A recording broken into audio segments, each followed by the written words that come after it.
আজকালকার যুগে সকলেই আমরা কম বেশি সবাই ব্যস্ত হয়ে পড়েছি, যার জন্য সময়ের ভিডিও তো সময়ে আপলোড করতে পারছি না। একটু ক্ষমা চেয়ে নিলাম তোমাদের কাছ থেকে, কারণ এটা ছিল সরস্বতী পুজোর ঠিক দুদিন পর মিঠাইদের স্কুলে খাওয়ান দাওয়ানের অনুষ্ঠানের দিন। তো দেখতেই পাচ্ছ মা সরস্বতীকে এত মিষ্টি লাগছে, মানে মা সরস্বতীর মূর্তিটা এতই সুন্দর হয়েছে, আর মায়ের চিত্রপটটাও খুব সুন্দর দেখতে। আর এইদিকে রয়েছে বাবা ভোলানাথের ছবি। খুব সুন্দর করে গোটা স্কুলটা খুব সুন্দর সাজানো হয়েছিল। আর চারিদিকে বাচ্চাদের হাতের কাজে ভর্তি। নার্সারি থেকে ক্লাস 4 পর্যন্ত মিঠাইদের স্কুলে পড়াশোনা করানো হয়। তো মানে প্রত্যেকটা স্টুডেন্টদেরই কিন্তু হাতের কাজ এখানে রয়েছে।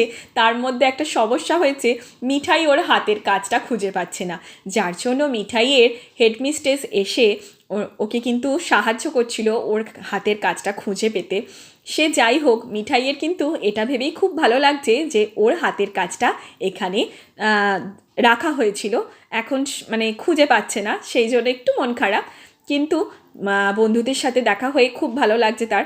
আর আমারও দেখো এই দুটো বন্ধুকে দেখা হয়ে গেল, ওরা হচ্ছে আমার বন্ধু হয়ে গেছে। কত মিষ্টি করে সব সেজে এসেছে, দেখতেই পাচ্ছ তোমরা। আর বলতে বলতে সবার সাথে দেখা সাক্ষাৎ কমপ্লিট করে খেতে বসে গেছি। আর খাওয়ার প্লেটে তো পাতে পড়েও গেছে। চলো তোমাদের সাথে দেখাই কি কি মেনু হয়েছিল। বড় বড় সাইজের বেগুনি, কড়াইশুঁটির কচুরি, ছোলার ডাল দিয়ে পনিরের তরকারি, আর ছিল কাশ্মীরি আলুর দম, বড় বড় সাইজের আলু।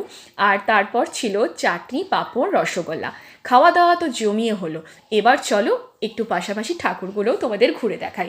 এটা হচ্ছে মিঠাইদের স্কুলের ঠিক পাশেই একটি ঠাকুর, ইউনিয়ন ক্লাব। খুব সুন্দর আঁকার প্রতিযোগিতা হয় এখানে, আর মায়ের মূর্তিও তো খুব সুন্দর। দেখো এত সুন্দর সুন্দর চারিদিকে ছবি আঁকা, তোমরা দেখলে নিশ্চয়ই বুঝতে পারছো কোনটা কিসের ছবি। অবশ্যই জানিও ভিডিওটা তোমাদের কেমন লাগলো, কমেন্ট করে জানাতে ভুলো না। লাইক কমেন্ট শেয়ার করে ফলো করে পাশে থেকেও, আমার পাশে একটু থেকো, কারণ আমার চ্যানেলটা ধীরে ধীরে গ্রো করা একটু বন্ধ হয়ে গেছে, অনেক দিন ভিডিও দিতে পারছি না। চলো দেখা হবে নেক্সট ভিডিওতে, টাটা।